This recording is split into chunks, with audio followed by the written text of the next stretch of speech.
आपण सगळे जणांनी दिवाळी साजरी केली, आनंदाने साजरी केली। परंतु आमच्या या कृषीप्रधान देशामध्ये, कृषीप्रधान देशातला जो काही शेतकरी आहे त्या शेतकऱ्याच्या घरात अंधार आहे। तो शेतकरी सुखी नाही, आनंदी नाही। कारण गेल्या 2 वर्षापासून शेतकऱ्याच्या मालाला भाव नाही। मागच्या 2 महिन्यापूर्वी सोयाबीन आयात केला, आता कापसाच्या 22 लाख गाठी आयात केल्या। अशा परिस्थितीमध्ये की आज दिवाळी येऊन ठेपलेली आहे, हंगाम आलेला आहे आणि या हंगामाच्या काळामध्ये कापसाची आयात करून मला असं वाटतं या सरकारने शेतकऱ्याच्या जखमेवर मीठ चोळण्याचं काम केलेलं आहे। असं निर्दयी सरकार हे शिंदे भाजप सरकार जे आहे, खरं तर या सरकारचा मी तीव्र शब्दात निषेध करते। आज आमचा शेतकरी हवालदिल झालेला आहे। जेव्हा त्यांनी बघितलं की कापसाच्या म्हणजे कापूस त्याचा उत्पन्न शेतातून त्याच्या घरात आलेला आहे आणि अशा परिस्थितीमध्ये कापसाच्या गाठी आयात करणं म्हणजे त्याच्या तोंडात आलेला घास हिसकावून घेण्याचं काम या सरकारने केलेलं आहे। म्हणून खरं तर आपल्या पत्रकार बांधवांना फराळाचं निमित्त होतच, परंतु आज शेतकरी सन्मान दिवस आहे आणि या शेतकरी सन्मान दिवसाच्या दिवशी जो काही शेतकऱ्याच्या तोंडातला घास काढून घेण्यात आलेला आहे हा अतिशय शोकांतिका आहे आणि अतिशय वाईट दिवस या शेतकऱ्यावर या सरकारने आणलेले आहेत। हे या खरं पत्रकार परिषदेच्या माध्यमातून आपल्यापर्यंत पोहोचवायचं होतं आणि आपल्या माध्यमातून संबंध शेतकऱ्यांपर्यंत हे पोहोचवण्याचं एक निमित्त होतं।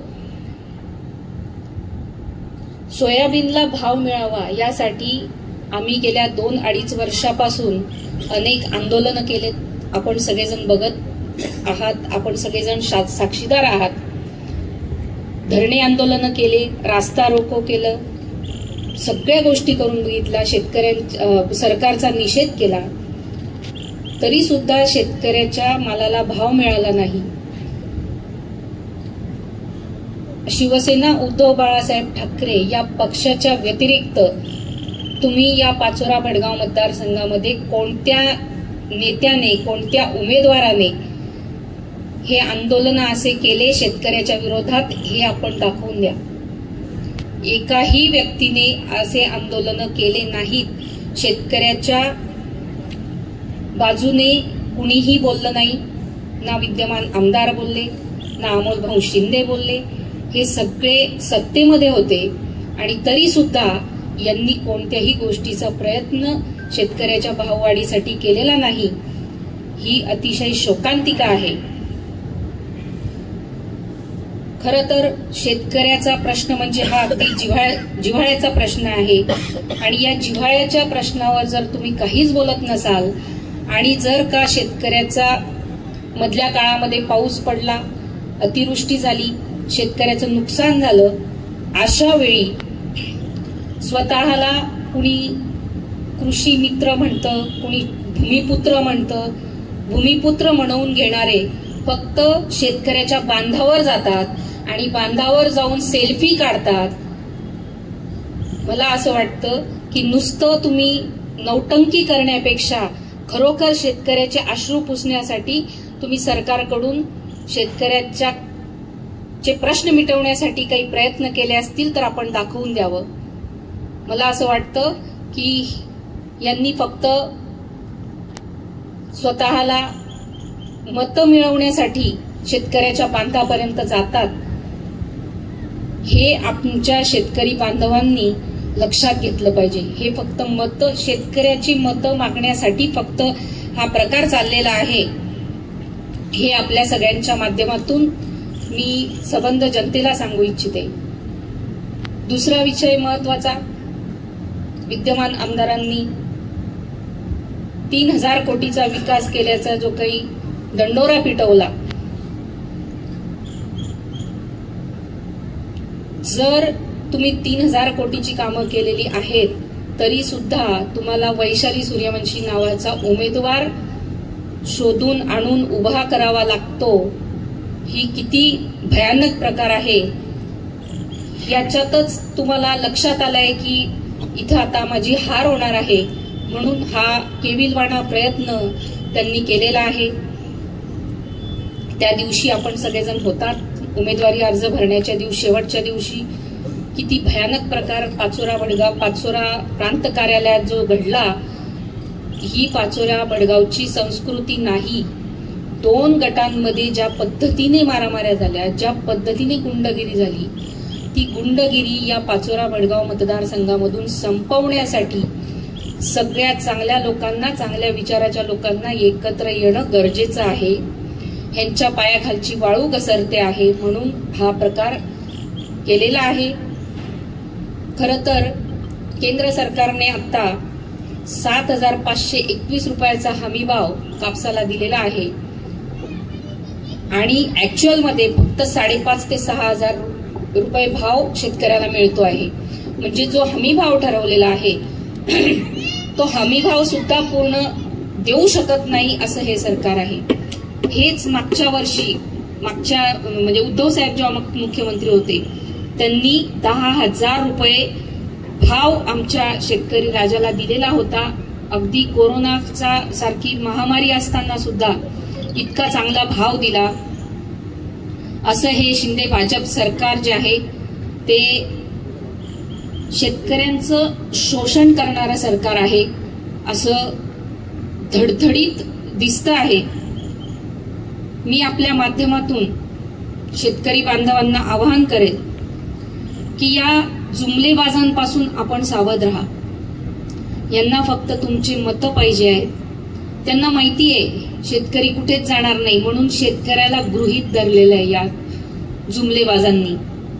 यांना मतदान करायचंच आहे असं गृहीत धरून टाकलंय शेतकऱ्याला. शेतकऱ्याला महत्व दिलं जात नाही म्हणून आज शेतकऱ्याने अगदी जागी होणं गरजेचं आहे आणि या सरकारला तडीपार करण्याशिवाय पर्याय नाही.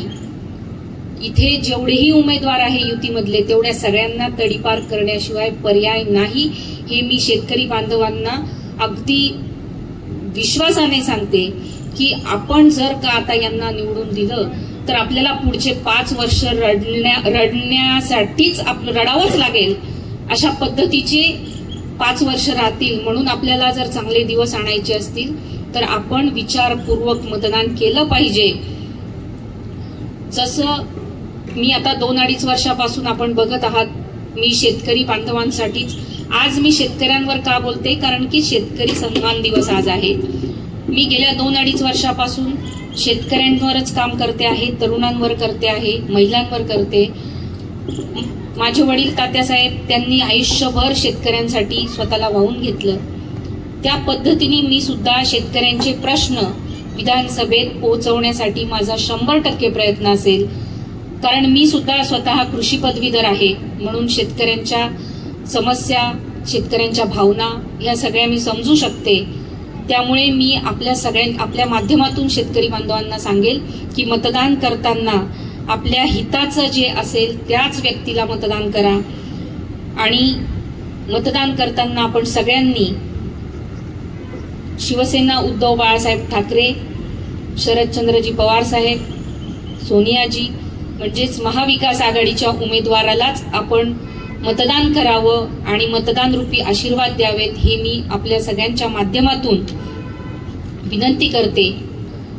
कारण की शेतकरी बांधव हा काही फक्त गृहीत धरणारा विषय नाही, हा जगाचा पोशिंदा आहे, भारतीय अर्थव्यवस्थेचा कणा आहे आणि त्याची जी काही थट्टा मांडलेली आहे आज सरकारने, तर या शेतकऱ्यांनी आता जागा होण्याची खरं वेळ आलेली आहे. खरं तर आता विधानसभा निवडणूक लागलेली आहे. हे समोरचे जे काही उमेदवार आहेत हे तुमच्या गावामध्ये आल्यानंतर मला असं वाटतं त्यांना गावात घुसल्याबरोबर जाब विचारा. गावात घुसताना जाब विचारा की मागच्या 2-2.5-3 वर्षापासून आम्ही कापसासाठी भाव मागतोय, सोयाबीनसाठी भाव मागतोय. तुम्ही त्याच्यासाठी काय केलं? तुम्ही सत्तेत होतात, तुम्ही कधी आवाज उठवला का? तुम्ही कधी जाऊन प्रयत्न केला का? ह्या गोष्टीचा तुम्ही प्रत्येक उमेदवाराला जाब विचारला पाहिजे. की मी शेतकरी बांधवांना मी विनंती करते की आपण सगळ्यांनी, पुनश्च एकदा सांगते की आपण सगळ्यांनी मतदान करताना व्यवस्थित विचार करावा.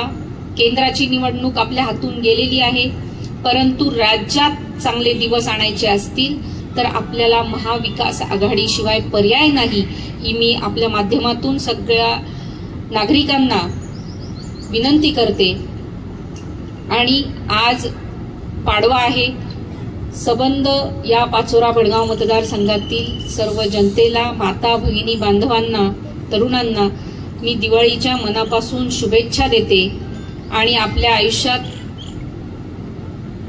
जो काही अंधार आहे तो अंधार मिटून या नवीन वर्षात आपल्या आयुष्यामध्ये भरभराटी, आनंद आणि आरोग्यमय जावं ही मी विनंती, ही परमेश्वराजवळ मी प्रार्थना करते आणि इथेच थांबते. धन्यवाद. जय हिंद, जय महाराष्ट्र.